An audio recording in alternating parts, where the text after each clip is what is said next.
আসসালামু আলাইকুম। আশা করি তোমরা সবাই ভালো আছো। আজকে আমরা শিখব যে একক ও মাত্রা সমীকরণ কিভাবে বের করতে হয়। তো তার আগে আমার একটা জিনিস শিখতে হবে, এটা হচ্ছে যে মৌলিক রাশি কয়টা। একটু খেয়াল করো, মৌলিক রাশি কয়টা। মৌলিক রাশি হচ্ছে আমার 60টা। ঠিক আছে, মৌলিক রাশি হচ্ছে 60টি। কি কি? দৈর্ঘ্য, ভর, দৈর্ঘ্য, ভর, সময়, তাপমাত্রা, দৈর্ঘ্য, ভর, সময়, তাপমাত্রা, তড়িৎ প্রবাহ, তড়িৎ প্রবাহ, পদার্থের পরিমাণ, দীপন তীব্রতা, দীপন তীব্রতা। তো খেয়াল করো, মৌলিক রাশি হচ্ছে আমার 60টা। দৈর্ঘ্য, ভর, সময়, তাপমাত্রা, তড়িৎ প্রবাহ, পদার্থের পরিমাণ, দীপন তীব্রতা। এখন এই একক আর মাত্রা শেখার জন্য আমার এটা কেন মনে রাখতে হবে? এটা মনে রাখার কারণ হচ্ছে যে আমার কিছু নির্দিষ্ট মাত্রা আছে, এই নির্দিষ্ট মাত্রাগুলো আমার মুখস্থ রাখতে হবে। যেমন দৈর্ঘ্য, দৈর্ঘ্যের মাত্রা হচ্ছে আমার কি? দৈর্ঘ্যের মাত্রা হচ্ছে আমার এল, এটা হচ্ছে আমার ক্যাপিটাল এল। ভর হচ্ছে ক্যাপিটাল এম। সময় হচ্ছে আমার ক্যাপিটাল টি। তাপমাত্রা হচ্ছে এটাকে থিটা বা কেলভিনও লিখতে পারে। তড়িৎ প্রবাহ হচ্ছে আই বা এটাকে এ লিখতে পারো। পদার্থের পরিমাণ, পদার্থের পরিমাণের যে মাত্রাটা এটা এন বা এটাকে তুমি মোল লিখতে পারো। দীপন তীব্রতা হচ্ছে ক্যান্ডেলা। তো আশা করি এইটুকু তোমরা বুঝতে পারছি। এখন খেয়াল করো, আমি তোমাদের একটা এক্সাম্পল দিচ্ছি। এটা হচ্ছে আমার একদম বলের বেসিক ফর্মুলা। এটা হচ্ছে F equal to M A. এটা হচ্ছে আমার বলের বেসিক ফর্মুলা। এখন এখান থেকে আমি কিভাবে মাত্রা ও একক বের করতে পারি? তো অ্যাট ফার্স্ট আমার এটা বুঝতে হবে যে এখানে এম দ্বারা কি বোঝাচ্ছে।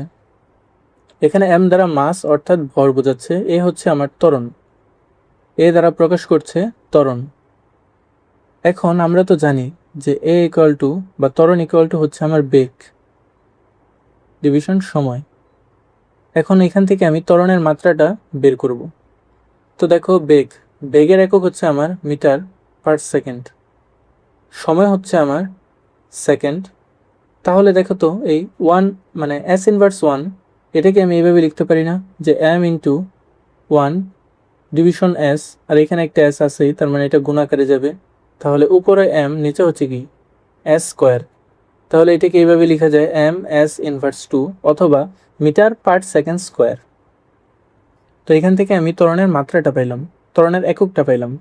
এখন একক থেকে মাত্রা কিভাবে বের করব? একটু আগে আমরা শিখছি বড় থাকলে বড় হাতের M, S inverse two, S থাকলে টি, তাহলে টি ইনভার্স টু। অবশ্যই যখন আমি মাত্রা বের করব তখন আমার এখানে থার্ড ব্র্যাকেট দিতে হবে। ঠিক আছে? তো দেখো, এখন যদি আমরা এফ ইকুয়াল টু এম, এখান থেকে যদি বলের এককটা বের করি তাহলে কি আসে? বল হচ্ছে আমার এফ, এখানে এম, এটা যেহেতু বল বোঝাচ্ছে তাহলে এখানে একক হচ্ছে কেজি। এ হচ্ছে ত্বরণ, ত্বরণ হচ্ছে আমার মিটার পার সেকেন্ড স্কোয়ার। এটা হচ্ছে আমার একক। এখন এই একক থেকে যদি আমি মাত্রাটা বের করতে চাই তাহলে আমার আগে লিখতে হবে থার্ড ব্র্যাকেট। তারপর এখানে কি বোঝাচ্ছে? কেজি, এটা ভর বোঝাচ্ছে, তাহলে এখানে বড় হাতের এম আসবে। এটা কি বোঝাচ্ছে? এটা বোঝাচ্ছে আমার সরণ, দূরত্ব অথবা দৈর্ঘ্য, তুমি যেটাই নির্দেশ করো না কেন এখানে আমার লিখতে হবে ক্যাপিটাল এল। আর এস থাকলে লিখতে হবে টি ইনভার্স টু। এটা হচ্ছে আমার বল, বলের মাত্রা। ঠিক আছে, এটা হচ্ছে বলের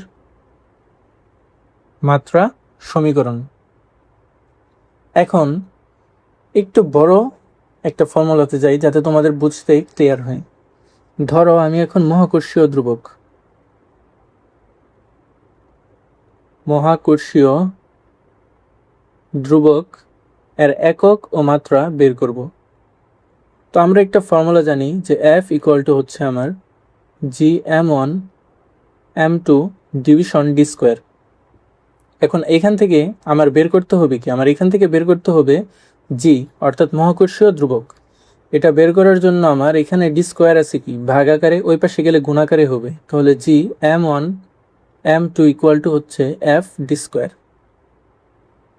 তো দেখো এখন আমার এখান থেকে জিটা বের করতে হবে, এই জি এর সাথে m1 m2 এই অংশটা কি আছে, এই অংশটা গুণ আকারে আছে, তো এই গুণ আকারের অংশটা যদি আমি ওই পাশে দিয়ে দিই তাহলে ভাগ আকার হয়ে যাবে, G equal to F D square division m1 mt।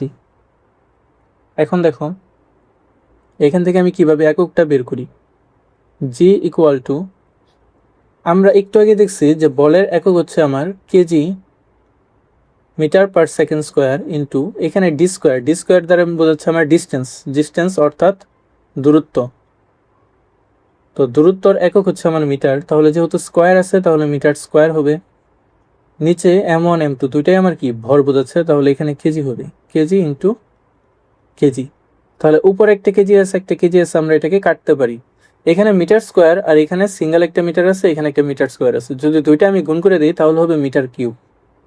তাহলে একটু খেয়াল করো,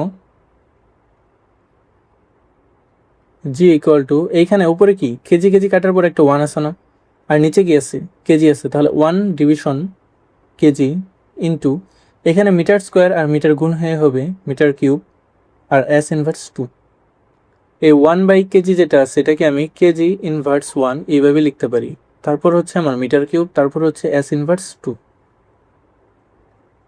এখন এটাই হচ্ছে আমার মহাকর্ষীয় ধ্রুবকের একক। এই একক থেকে মাত্রা আমি কিভাবে বের করব, মাত্রা বের করার জন্য আমার একটা থার্ড ব্র্যাকেট নিতে হবে, থার্ড ব্র্যাকেটের পর এখানে কি আছে কেজি ইনভার্স 1 অর্থাৎ কেজি মানে ভর বোঝাচ্ছে, তাহলে এখানে আমার ক্যাপিটাল এম নিতে হবে, এম ইনভার্স 1, মিটার কিউব আছে তাহলে এখানে লিখতে হবে এল কিউব, এস আছে এখানে লিখতে হবে ক্যাপিটাল টি ইনভার্স 2, এটাই হচ্ছে আমার মাত্রা, এটা হচ্ছে মাত্রা। তো আশা করি তোমরা এটুকু ক্লিয়ারলি বুঝতে পারছো। তো সেমভাবেই তোমরা যে কোনো ফর্মুলা থেকে একক ও মাত্রা বের করতে পারবা, মুখস্থ করা লাগবে না, জাস্ট এই বেসিক যে মুখস্থটা আছে এটা হচ্ছে তোমার এই মৌলিক রাশিগুলো, এই মৌলিক রাশি যে 7টা আছে এই 7টার মাত্রাগুলো একটু তোমাদের মুখস্থ রাখতে হবে, এককও মুখস্থ রাখতে পারলে ভালো হয়। এখন দেখো তোমাদেরকে একটা আমি হোমওয়ার্ক দিই, এইচ ডাব্লিউ, এইটা হচ্ছে যে কাজ যে আছে ডাব্লিউ, এটার ফর্মুলা হচ্ছে এফএস, এটা হচ্ছে আমার বেসিক ফর্মুলা, এই ফর্মুলা থেকে এই কাজের একক ও মাত্রা তোমরা এটা বের করবা, ঠিক আছে, এটাই হচ্ছে তোমাদের কাজ। তো আশা করি তোমরা ক্লিয়ারলি বুঝতে পারছো। ওকে, তাহলে ভালো থাকো, ইনশাল্লাহ নেক্সট ক্লাসে দেখা হবে, আল্লাহ হাফিজ।